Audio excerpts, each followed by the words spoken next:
Breaking into the top 10 now, Bond must come face to face with possibly the very best henchman, Oddjob.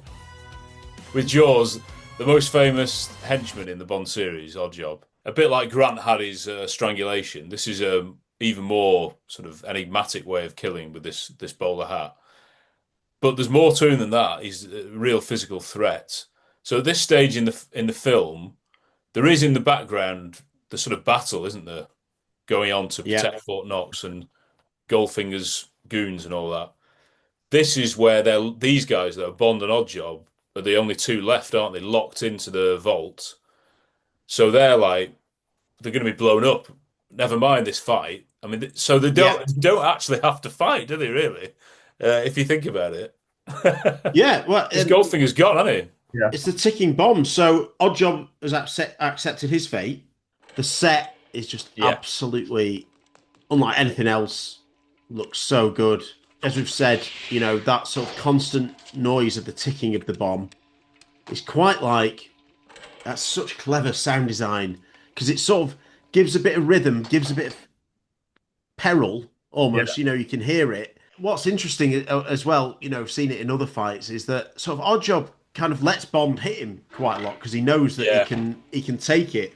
Lets him have a couple of jabs or strikes with certain things. Oddjob's been throughout the film. Obviously, doesn't have any real lines, but I think again when you're watching it as an audience member, you're like, at some point Bond is going to have to do something about him. Like he's going to be a huge obstacle in terms of foiling Goldfinger's plans.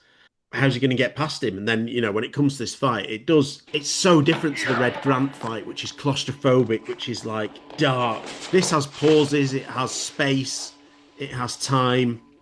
So it's so clever, that distinction that they've done for a start. Yeah. Oddjob tormenting Bond. Yeah. I mean, be under no illusion, Oddjob is on top throughout this. He is battered.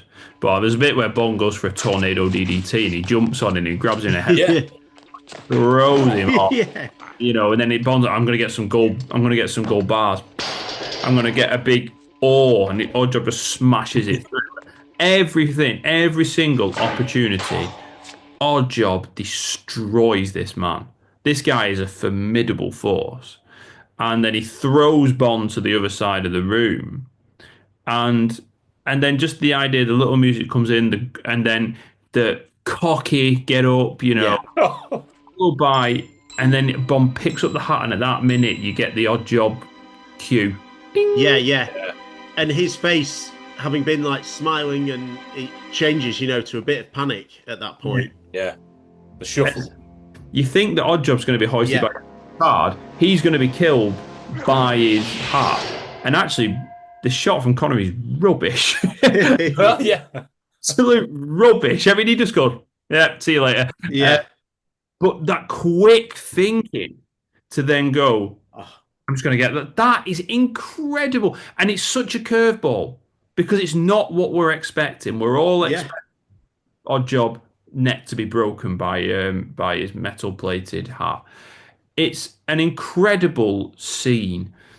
It's an incredible fight for a different reason to any of the other fights that we will talk about in the top tiers of these fights. Because this isn't technically amazing choreography. This isn't technical brutality. This is slow. This is torture, really. That's what it is. It's mental torture for Bond. There is no way on any level that Bond physically beats Oddjob. It doesn't happen, full stop. And that's why it's brilliant, because Bond has to use his wit. It's unbelievable. I don't think Bond thought, right, I'll put that in there so that I can electrocute him. Obviously, he didn't think that. But also, as soon as he realises he can't make it that obvious and run to it, he has to do it at the exact time so that his hand is going to be on there. So if he did it too quickly, Oddjob might suspect something. Yeah. And then that's it. He's Bond's dead then.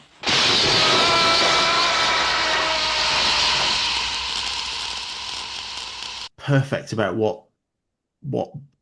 who Bond is, and why he's such a hero. Again, getting battered, but it's his, as we say, it's his wits. It's him being able to think quickly. Yeah, and you're so right. People watching this for the first time, I know we're talking about a film that's 60 years old, but you would all think, oh, he's got the hat. Of course, that's how he's going to kill him. Of course. And the And music then, tells you yeah, yeah, it this is does. going to happen. Yeah. Oh, it's genius. And then he misses. And an audience was like, oh no, Yeah. oh. Like And he's going to get the hat back. Yeah, yeah. Like, and that's it. Bond's dead, but it's so good. This could be hyperbole from me, but I'm going to say it anyway. Star protagonist, Yeah. villain, set, sound design, fight, all in one. The only fight that has all those things like that in the whole of cinema that I can think of is Skywalker versus Darth Vader in The Empire Strikes Back. Wow.